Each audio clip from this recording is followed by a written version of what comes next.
Bienvenue sur Smart Cities Africa, la chaîne précurseur des transformations structurelles novatrices du continent africain.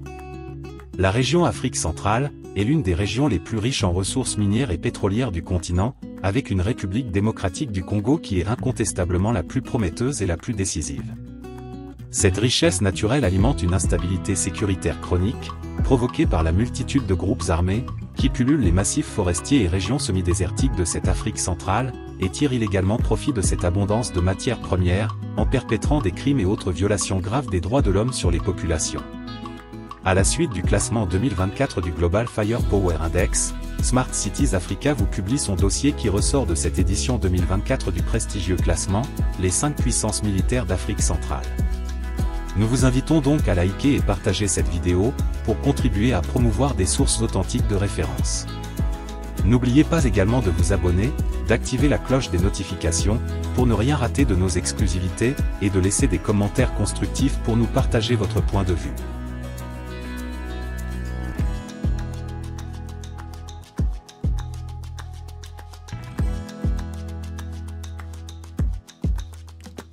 Cinquième puissance militaire d'Afrique du Centre. Le Congo-Brazzaville. Classement mondial, 122e sur 145 pays. Une position stable, par rapport à l'édition 2023.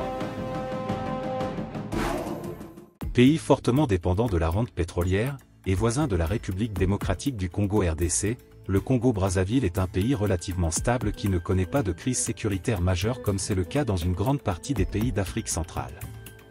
Bien entendu, en dehors du conflit armé, qu'a dirigé Frédéric Binsamou, alias Pasteur Ntoumi, dans la région du Pool entre 2016 et 2017.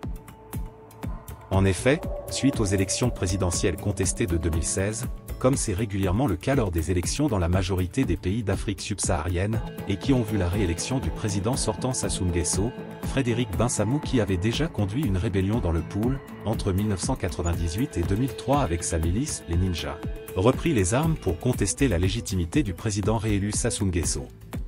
Cette crise ne mit cependant pas longtemps à trouver un compromis en 2017, entre le pouvoir de Brazzaville et le mouvement du Pasteur Ntoumi. En dehors de cette parenthèse triste, le Congo-Brazzaville fait face aux mêmes défis de sécurité vécus par les grandes villes, tels que le banditisme, le vol et autres délits mineurs, mais jouit malgré cela d'une relative stabilité sécuritaire, qui ne profite pas toujours à son économie qui traverse une période d'instabilité macroéconomique, relative au poids de la dette qui réduit la marge de manœuvre financière de l'État, dans la conduite de ses chantiers socio-économiques. Une préoccupation quotidienne pour les populations.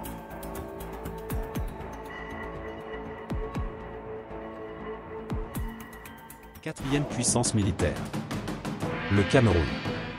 Classement mondial, 104e sur 145 pays. Une régression de 4 places, par rapport à l'édition 2023.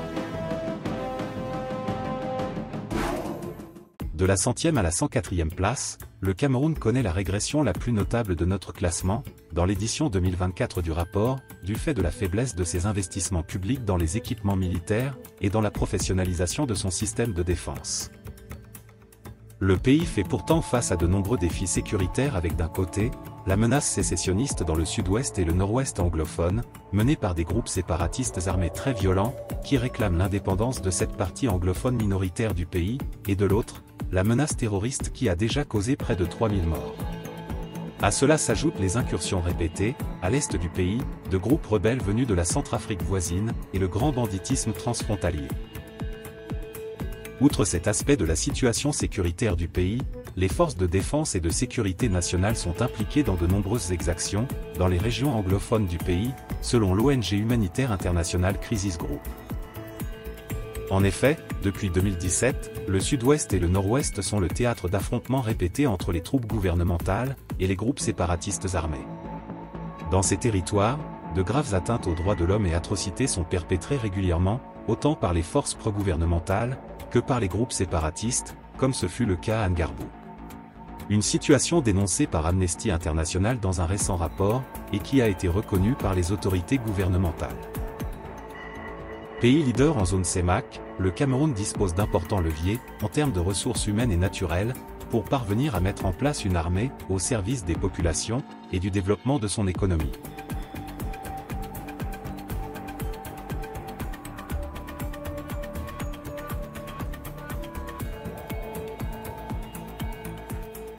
Troisième puissance militaire. Le Tchad. Classement mondial, 93e sur 145 pays. Une progression de 4 places, par rapport à l'édition 2023.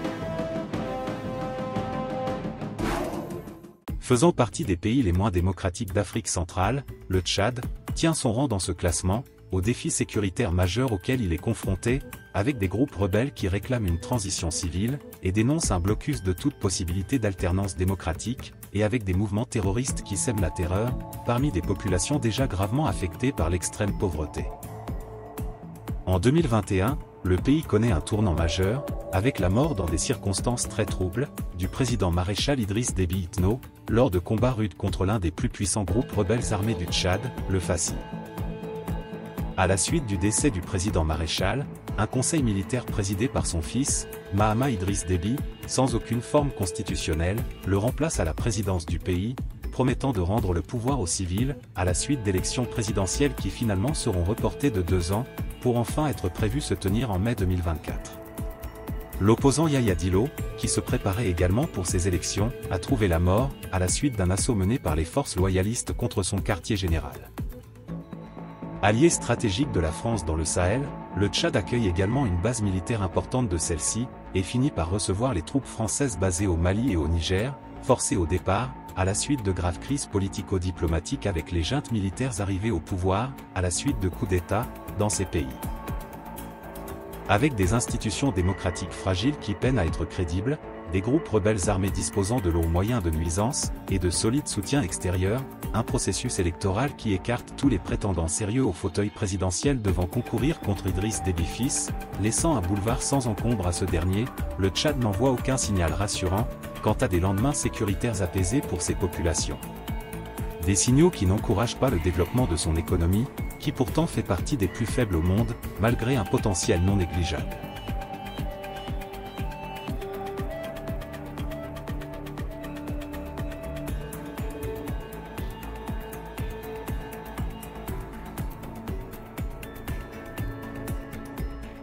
Deuxième puissance militaire d'Afrique centrale.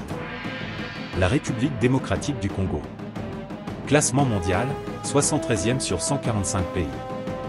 Une régression d'une place, par rapport à l'édition 2023. Deuxième plus grand pays d'Afrique, 80 fois plus grand que la Belgique, et incontournable dans la fourniture de matières premières à l'industrie minière mondiale, la RDC peine à asseoir une économie minière industrialisée, plus profitable à ses populations, à cause justement de l'instabilité sécuritaire, provoquée par l'intérêt que suscitent ces mêmes matières premières.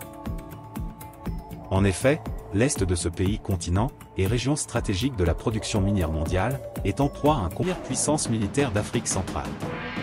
L'Angola. Classement mondial, 55e sur 145 pays.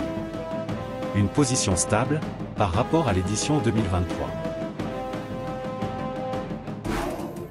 Constituée au cours de rudes périodes de guerre civile, qui ont duré environ 3 décennies, après le départ des forces coloniales portugaises, la force militaire de l'Angola est l'une des plus aguerries, et des plus impressionnantes du continent africain. Elle est la 3e plus importante au sud du Sahara en 2024, et se consacre désormais, à des missions de sécurité et de défense normales en période de paix. L'Angola a connu l'une des guerres civiles les plus brutales et les plus longues du XXe siècle. Après l'indépendance du pays obtenue en 1975, les mouvements indépendantistes à l'origine du départ des colons portugais, vont se mener une guerre fratricide pour le contrôle de l'État angolais. Le MPLA d'Agostinho Neto, et l'UNITA de Jonas Savimbi, les principaux mouvements indépendantistes, vont, durant 27 ans, entraîner l'Angola dans une instabilité politico-militaire, avec comme conséquence la mort de près d'1 million d'Angolais, et occasionner plus de 4 millions de déplacés. Cette période de crise prendra fin en 2002, avec la victoire du MPLA, dirigé à cette époque par Eduardo dos Santos, et la mort de Jonas Savimbi de l'UNITA, tué par les troupes gouvernementales dirigées par le MPLA.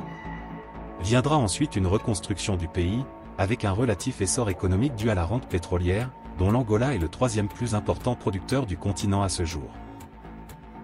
Bien que des défis importants demeurent, et sont pour la plupart liées à un non-achèvement du processus de réconciliation nationale, et à l'instrumentalisation par les politiques, des forces de défense et de sécurité, comme c'est le cas dans la plupart des pays africains encore à la traîne sur les questions de démocratie, de liberté d'expression, et de droits civiques. Les forces de défense et de sécurité de l'Angola effectuent des progrès timides sur le chemin de la professionnalisation. Afin d'être une force qui protège les populations, les droits de l'homme et les libertés civiques, et qui crée un environnement favorable au développement économique et social, de ce pays si riche en ressources naturelles.